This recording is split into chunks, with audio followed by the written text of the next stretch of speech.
generación quiere aprender de historia, pero también escribirla. Queremos hablar de política e incidir en ella. Queremos escuchar, pero también ser escuchados.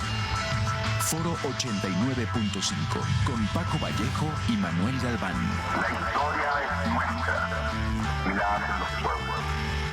¿Qué tal? Muy buenos días, bienvenidas, bienvenidos a Foro 89.5, ya el 16 de febrero del 2023. Como siempre, un gusto llevar una emisión más de su programa y hacer la invitación para que participen con nosotros, para que nos hagan llegar sus comentarios sobre las diferentes temáticas. Aquí está el teléfono en cabina, que es el 4421-921293. También puede ser al 4421-921200 con la extensión 37120. Y pueden hacer también llegar sus WhatsApp por el número 4422-498788. Recordándoles que si llega el mensaje pronto o temprano, antes de que termine el programa, con mucho gusto lo leemos. Si no, empezamos el siguiente programa con su mensaje. De hecho, no llegó ningún mensaje la semana pasada, así es que pues empezamos el programa del día de hoy. Buenos días, Manu, ¿cómo estás? ¿Qué tal, Paco? Muy buenos días. Saludos a todo el auditorio. Un gusto en saludarte por aquí en línea para platicar y conversar sobre los últimos acontecimientos y sobre todo lo sucedido en el famosísimo Querétaro. Así es, porque apenas hace una semana tuvimos aquí en nuestro estado, en nuestra ciudad, un evento muy importante que fue el festejo de los 106 años de vida de la Constitución mexicana, la Constitución de 1917, y también fue muy interesante porque en este evento pues se dio la oportunidad de alguna forma escuchar los discursos de los distintos poderes, ¿no? Estuvimos escuchando primero al gobernador de Querétaro, el cual pues se aventó un discurso bastante político, ¿no? Sobre la importancia de la Constitución. Ahorita lo vamos desglosando, ¿no? Pero pues bueno, escuchamos al gobernador de Querétaro, escuchamos también a esta Piña. ¿Me puedes recordar el nombre completo, hermano? ¿Perdón? La ministra, la presidenta. La ministra, la presidenta del Poder Judicial. También por ahí estuvieron pues estos personajes que están al frente de las cámaras. Y pues bueno, finalmente escuchamos al Poder Ejecutivo al frente del presidente Andrés Manuel López Obrador, lo cual pues nos dio bastantes luces sobre por cómo van los discursos, cuáles son las perspectivas de cada uno de los poderes. Pero antes, Manu, para entender también los discursos que se hablaron y que se manifestaron en este evento de los 106 aniversario de la Constitución mexicana, ¿cómo surge? ¿Por qué surge la Constitución mexicana de 1917? Creo que sí, como bien comentas, vale la pena comentar sobre esta situación y voy a irme un poquito más allá como en el ámbito antropológico. Como sociedad siempre ocupamos reglas, normas para poder organizarnos y cuando nace el Estado como tal o cuando la humanidad construye el Estado, se requieren esas normas y por lo tanto viene lo que ya los filósofos en su momento comentaron, mismo Platón en La República, una correlación de este ente que se llama Estado con el individuo que va a tener sus derechos. Ya en ideas de la Ilustración viene directamente Rousseau con su libro llamado El Contrato Social, que finalmente como individuos con todas las libertades acepto y reconozco el contrato que asumo con este ente llamado el Estado. Y eso nos da pauta que en México se tenga una constitución, en la última precisamente de un movimiento revolucionario, específicamente a través del movimiento o este llamado de Venustiano Carranza, ya en un segundo momento de la Revolución Mexicana, en la segunda etapa, en la cual directamente él es uno de los ideólogos y que es interesante también su perfil. La mayoría de los que participan en la revolución son directamente militares y Venustiano Carranza es un abogado, es un constitucionalista y él es consciente de la situación que está viviendo el país y lo que se requiere para ese momento es una nueva correlación, una nueva negociación entre el Estado y el individuo. Eso nos lleva a aquel diciembre de 1916 que se reúnan los constituyentes para cerrar con el 5 de febrero de 1917. Así es. Y bueno, en este sentido, se manejó gran parte del discurso de, sobre todo, el gobernador de Querétaro, el cual pues nos hablaba precisamente recordando esta parte de la historia, donde diferentes corrientes con posturas muy diferentes, con ideas muy diferentes, habían, digamos, logrado acordar, ¿no? Aceptar las condiciones a través de esta Constitución que precisamente surge en 1917, donde trata de amalgamar las distintas posturas de las corrientes revolucionarias que surgen en ese entonces, ¿no? Porque, bueno, aquí lo hemos hablado ampliamente en Foro 89.5 sobre esta etapa de la historia mexicana, ¿no? Cómo pues estaban, por un lado, en el norte las posturas de Francisco Villa, estaba también Álvaro Obregón, estaba Carranza, estaba Emiliano Zapata, y bueno, esto es solamente reduciendo como el movimiento revolucionario solamente a unos cuantos caudillos, ¿no? Porque en realidad era algo mucho más complejo. Y entonces el discurso de nuestro gobernador del estado de Querétaro, pues hablaba de, pues la Constitución mexicana precisamente logró superar, sortear todas esas diferencias y pues recordando que si no somos capaces de sortearlas, pues precisamente se encamina a un movimiento revolucionario como el que fue en 1910, que también hay que ser muy, muy cuidadosos porque en realidad no fueron estas diferencias las que llevaron a la Revolución Mexicana. Lo que llevó a la Revolución Mexicana fue la injusticia de un sistema que se había prolongado por más de 30 años, una dictadura de Porfirio Díaz, el cual pues había hecho poco por el pueblo a pesar del gran crecimiento económico, a pesar del desarrollo que empezaba a tener el país, pues excluía a un gran sector de la sociedad, ¿no? Al pueblo casi en su mayoría, y solamente estas élites oligárquicas, que casi siempre son las favorecidas, pues eran los que se estaban llevando el enriquecimiento de aquel crecimiento, ¿no? Entonces, bueno, pero también ahí se le manejó mucho, como recuerde que en la Revolución Mexicana la Constitución permitió que se abriera el diálogo entre las diferentes posturas y bueno, al fin de cuentas se aprovechó ese momento por parte del gobernador para darle ahí un discurso completamente político y opositor al presidente, lo cual también habla de cómo no estamos viviendo en un México centralista, no es una república centralista, sino que realmente se está pues permitiendo la diversidad, la separación precisamente del poder central, del poder ejecutivo y los estados, los cuales siguen teniendo pues bastante peso, ¿no? Tienen todavía palabra, tienen decisión. Nada más por poner ahí un ejemplo, la decisión de los estados opositores a no sumarse al programa de salud federal. Sí, sí, por ahí creo que un discurso del gobernador, pues creo que muy, muy general, muy propio al momento, con estos que tú comentas, pero también hubo momentos en el cual que fue interesante, agradeciéndole como al presidente, como, o sea, de repente a mí me llama la atención que Curi sí es muy político porque sabe guardar las formas y sabe en qué momento directamente hacer público su apoyo al gobierno en turno a pesar de las diferencias de partido. Por ahí recordemos su comentario sobre el aeropuerto de Felipe Ángeles, ¿no? Y así algunos detalles. Pero, como bien comentas, sí vale la pena ver ese momento. Creo que este aniversario o ese momento, el momento para los mexicanos es el espacio para identificar o encarnar los poderes de la República, como bien comentas. Y bien es relevante cómo se mueven, dónde se sientan, qué hacen, si se separaron, no se separaron. Y todo eso nos lleva a, uno, primero, desmitificar el presidencialismo que teníamos, ¿no? Segundo, empezar a preguntarnos, ¿y ahora sí hay una división de poderes?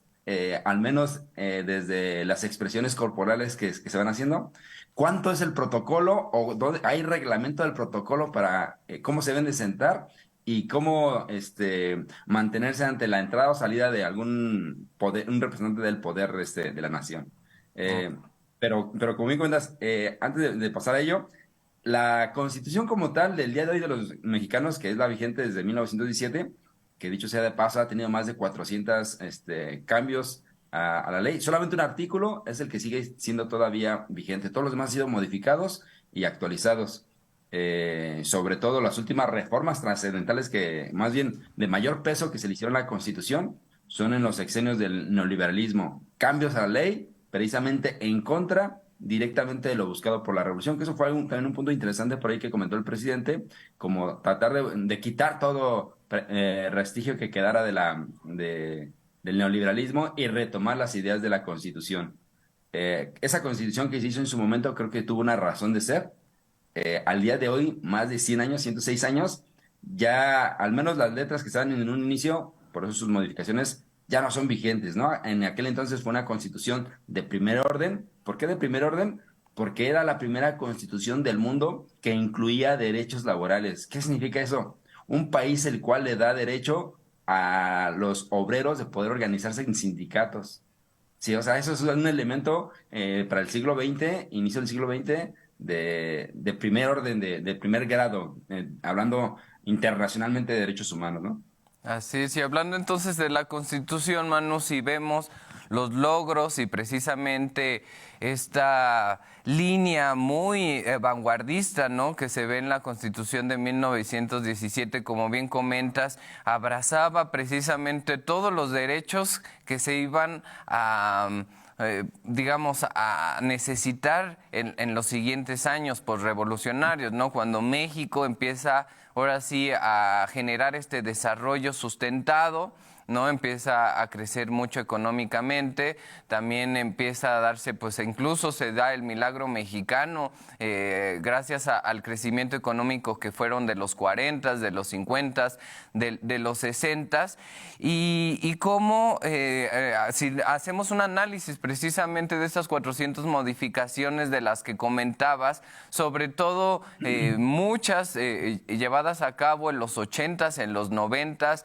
en la primera década también del siglo XXI, En el las sexenio cuales Peña todas Nieto. estaban enfocadas a, de alguna forma, ponerle trabas o ajustar como ciertos derechos que se habían ganado precisamente a través de la revolución, a través incluso de los movimientos también de izquierda, de los 60s, de los 70s, ¿no? Estos movimientos estudiantiles, estos movimientos más radicales de los 70s, donde pues de alguna forma lo que se busca es que se garanticen los artículos que vienen en la Constitución, y cómo en la etapa neoliberal, y esto a veces puede parecer que es un discurso solo del presidente, pero los que tenemos un poco de memoria, desde que estaban llevándose a cabo las políticas neoliberales, eran las críticas que se hacía, ¿no? Entregar todo al ámbito privado,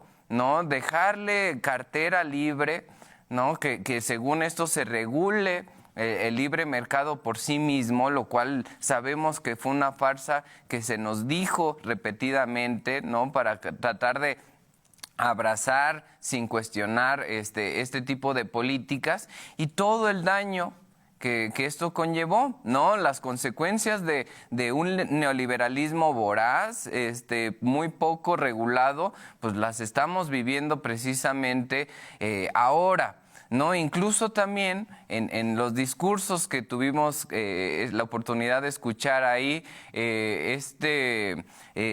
panista, ex candidato presidencial que ahora está en Santiago la Krill. Cámara.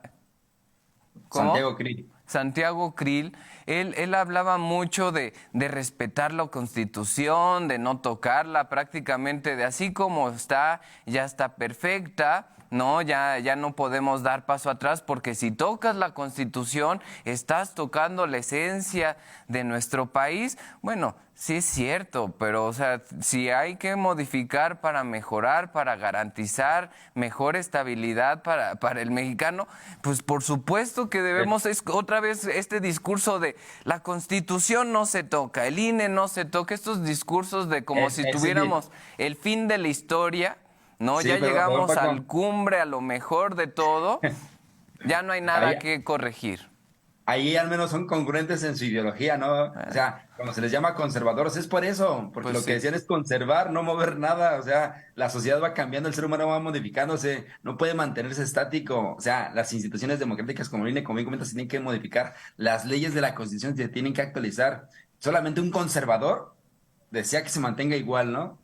Y cuando se empieza a hacer modificaciones, el peso del poder del Estado ante el individuo o las instituciones o un grupo sindical, etcétera, ¿no? Esa es como que una característica que bien comentas sobre esta esencia del conservar, ¿no?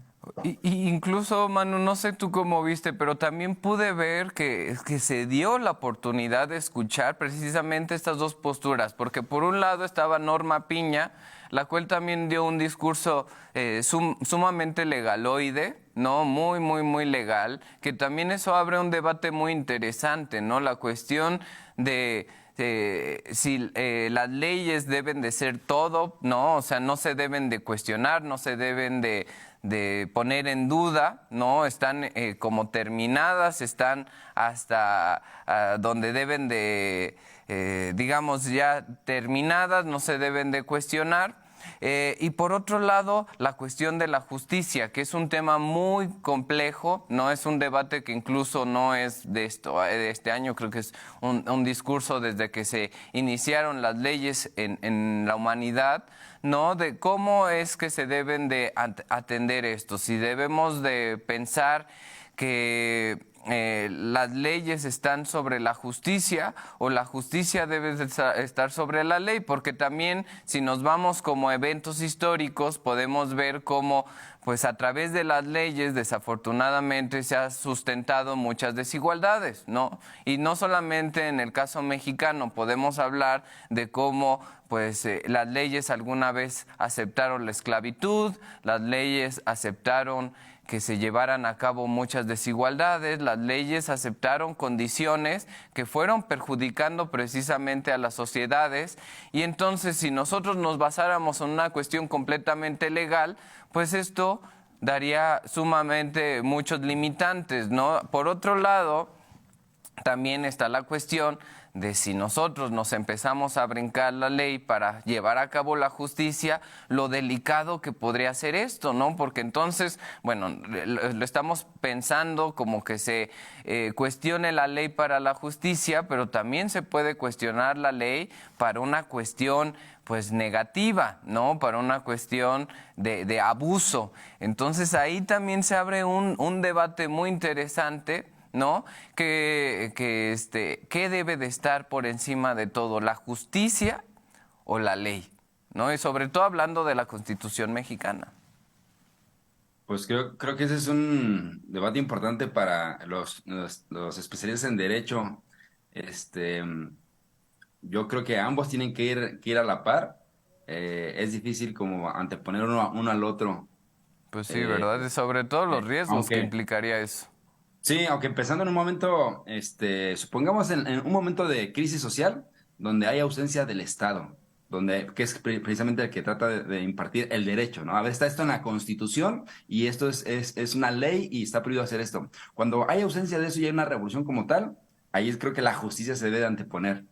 ¿Que en manos de quién está? Esa va a ser la pregunta. Razón por la cual el derecho debe estar sustentado y respaldado por todo este organismo llamado el Estado. Oye, Manu, ¿y no sentiste los discursos que había como cierta advertencia de si no escuchas, si no atiendes, si no integras a la oposición, a los conservadores, esto puede precisamente llevarnos a un punto precisamente como el que existió en 1910, ¿no? Como ese estallo social donde, pues, a la falta de escucha, a la falta de oídos de un sector de la población, esto empuja a una revolución, esto empuja a que haya inestabilidad institucional. Como que de alguna forma sí se manejó esta advertencia, ¿no te pareció? Sí, por momentos, por ahí recuerdo específicamente a Santiago Krill comentando sobre esa preocupación no lo dijo directamente, pero sí hizo referencia a como estar haciendo estos comentarios de división de la nación, de estar viendo nada más a algunos y no a todos, en este caso como a la oposición, no anexarla al discurso del presidente como tal, lo cual desde un punto de vista creo que ahí López Obrador sí nos ha quedado a deber, dejar de ser el candidato eterno y convertirse en el estadista que hemos extrañado y que creo que ha brillado por su ausencia. Ahí creo que sí hay cierta razón de ser, pero también se fueron al extremo así de, estamos a la premisa de un estallido social en caso de que no haya esa unidad desde el discurso y nos puede llevar a este otro momento en el cual borrón de la Constitución y otro momento de revolución, ¿no? Por así llamarlo. Así es. Y bueno, otra cosa que podríamos ahora comentar es, bueno, hemos escuchado abiertamente este discurso de que Andrés Manuel López Obrador de alguna forma se está sobreponiendo sobre los otros poderes, ¿no? Que no escucha a las cámaras, que no escucha al Poder Judicial, pero por otro lado vimos precisamente cómo existe una separación de los poderes, ¿no? Ya más allá de esta cuestión absurda de que si se paró o no la ministra durante el discurso, eso creo que eso es irrelevante, pero lo que sí se puede ver es que sí hay una separación desde el discurso, ¿no? Por parte del Poder Judicial, ¿no? El cual también, pues ahora, pues se ha llevado críticas bastante fuertes por parte del Ejecutivo, pero pues también las críticas que se han hecho creo que son completamente fundadas, ¿no? La cuestión de cómo jueces, a pesar de todas las evidencias, a pesar de que se ha incluso detenido a personas en enfrentamientos armados con los militares, con la Marina, se detienen y por una cuestión completamente legaloide, que si dicen que se detuvo a las 10 de la mañana y en realidad se comprueba que fue a las 10:30 de la mañana, pues entonces legalmente se rechaza la solicitud para llevar este juicio y se libera. Incluso ahorita en la mañanera se ha aprovechado constantemente para ir señalando todas estas arbitrariedades que se están llevando por parte del Poder Judicial y la necesidad precisamente de que se reforme el Poder Judicial. Aunque también hoy salió el presidente y dijo, a ver, sí es cierto que se tiene que reformar, pero no debe de ser ni el Ejecutivo ni las cámaras quien lleven a cabo esa reforma, sino que tiene que ser el mismo Poder Judicial el que invite a que se modifiquen muchas cosas, porque es una realidad que México necesita de una mejor justicia, ¿no? De un mejor poder judicial. Sí, sin lugar a dudas, creo que el nivel de impunidad que tristemente vive México y sigue viviendo en este sexenio, hablando que no solamente depende de la impartición de justicia por parte del Ejecutivo, el Ejecutivo es el que ejecuta la ley como tal, ¿no? El que ejecuta, perdón, los programas y las políticas públicas. El Poder Judicial es el que directamente tiene que intervenir para disminuir esa cantidad de impunidad. Y es ahí donde ha habido una gran ausencia de este poder de la República. Creo que sí le urge, a pesar de que hubo un cambio directamente, de hecho entró en vigor en el sexenio de Peña Nieto, recordarás cómo hablábamos anteriormente de las procuradurías, ahora son fiscalías. Sí. Se ha ido cambiando, pero bueno, sobre todo pensando en cómo se dieron los últimos cambios, pareciera que es el que se está como rezagando en ciertos cambios. Sí, porque algo que comentaban es, internamente sigue lo mismo. No, parecía que nada más cambiamos de nombre, ¿no? Y específicamente hablando de cómo se imparte la justicia, hay una gran cantidad de ejemplos como los que das, donde el Poder Judicial de repente lleva a cabo sentencias, las cuales lo último que buscan es justicia como tal, favoreciendo a intereses. Y ahí tristemente se han encontrado casos en los cuales hay jueces corruptos aceptando sobornos directamente de quien tiene mayor dinero, es quien maneja la ley actualmente en México. Por eso el Así nivel es. de impunidad. Pues bueno, Manu, se nos ha acabado el programa. Agradecer como siempre su presencia. Nos vemos y nos escuchamos el próximo jueves. Si llegaron mensajes, con mucho gusto los leemos la siguiente semana. De hecho, si llegó, gracias, Víctor Martínez. Leemos tu mensaje la próxima semana. Saludos a todos, buen día. Nuestra generación quiere aprender de historia, pero también escribirla. Queremos hablar de política e incidir en ella. Queremos escuchar, pero también ser escuchados. Foro 89.5 con Paco Vallejo y Manuel Galván. La historia es nuestra y la hacen los pueblos.